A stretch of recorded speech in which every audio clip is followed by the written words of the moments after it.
Buenos días, familia. Aquí estamos un día más, un miércoles más, para seguir compartiendo la palabra del Señor. Y hoy nos vamos a ir hasta la carta que el apóstol Pablo, le escribe a la iglesia que está en Roma. Y nos vamos a ir hasta el capítulo 7, versículo 15. Y dice así el texto: porque lo que hago, no lo entiendo. Pues no hago lo que quiero, sino lo que aborrezco, eso hago.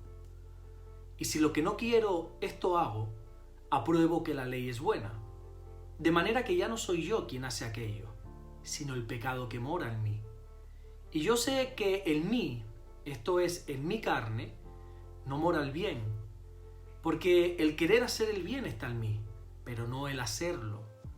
Porque no hago el bien que quiero, sino el mal que no quiero, eso hago. Y si hago lo que no quiero, ya no lo hago yo, sino el pecado que mora en mí. Así que, queriendo yo hacer el bien, hallo esta ley, que el mal está en mí. Este pasaje que el apóstol Pablo le está escribiendo, como dijimos, a la iglesia que está en Roma, a los romanos, de ahí viene su nombre, según algunos eruditos, teólogos, los conocedores de la Biblia, dicen que es complicado de entender este pasaje. De hecho, el pastor y maestro Matthew Henry, en su comentario bíblico, dice literalmente que este texto es uno de los más complicados de toda la Biblia para entender. Mira, yo no soy ningún erudito, yo no soy ningún teólogo, pero la realidad es que para mí no es tan difícil de entender. Los entendidos ven la dificultad a este texto no quizá por lo que dice, sino por quién lo dice, cuándo lo dice y cómo lo dice. Porque Pablo escribe este texto ya siendo apóstol. Según estos versículos, Pablo dice que lo que él hace no lo entiende, que no tiene ni pies ni cabeza. Dice que él quiere hacer el bien, pero que acaba haciendo el mal que aborrece, el mal que detesta, que odia. Hay una parte de personas, que yo creo que será la minoría, que dicen y afirman que estas palabras de Pablo en realidad no es que las estuviera viviendo él en primera persona, no es una experiencia personal, sino que Pablo quería mostrar la desesperación de una persona que no conoce al Señor. Y luego está el segundo grupo de personas, que yo aquí me incluyo, que damos por hecho de que realmente Pablo sí estaba pasando por esta situación, que él cuenta esta historia en primera persona, él tiene esta agonía, este conflicto interior de hacer lo que no quiere. Yo creo que se puede salir rápidamente de esta duda. Pregúntate y contéstate a ti mismo esto.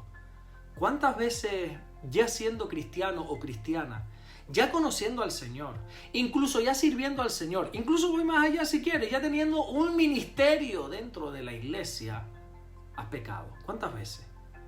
El hecho de ser cristiano no significa que no vayamos a pecar más, que no vayamos a tener lucha en cuanto a temas de pecado, concupiscencia, de tentaciones. Sé que a todos nos encantaría decir que somos creyentes, que no pecamos, que somos hombres y mujeres perfectos, que detestamos el pecado, pero la realidad es que todos, sin excepción, pecamos.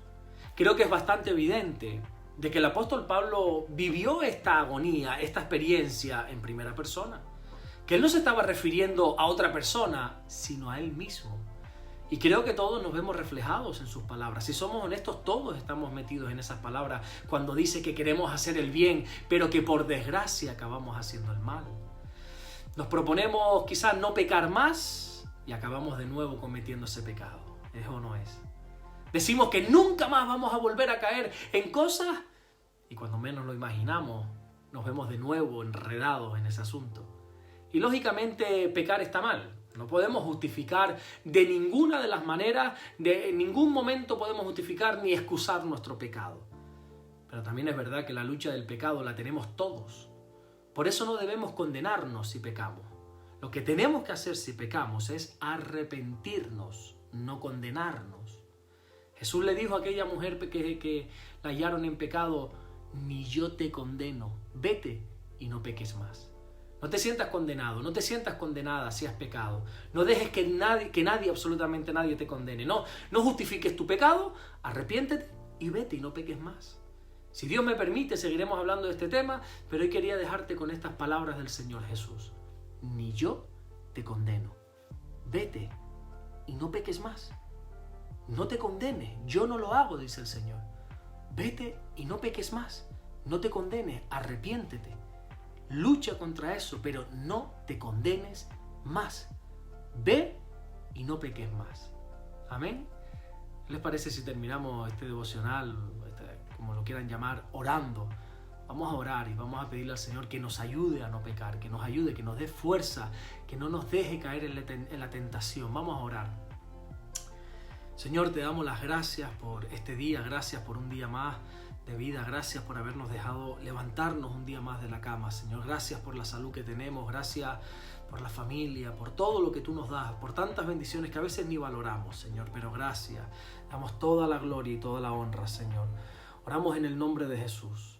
Primeramente arrepintiéndonos, primeramente pidiéndote perdón, Señor, por todo pecado que hayamos cometido. Perdónanos, Señor, pero también oramos no solamente en arrepentimiento, sino también que nos ayudes a no pecar más. Que nos ayudes a vivir una vida que a ti te gusta, Señor, porque muchas veces, honestamente, queremos hacer el bien y acabamos haciendo el mal que detestamos, que nosotros hablamos en contra, pues acabamos haciendo ese mal. Perdónanos, Señor, y danos las fuerzas para vivir en este día en santidad. Gracias por todo lo que estás haciendo, gracias por todo lo que vas a hacer, Señor, en el nombre de Jesús. Amén y amén. Que Dios te bendiga en este día. Nos vemos mañana, si Dios nos lo permite, en el siguiente devocional. Dios te bendiga.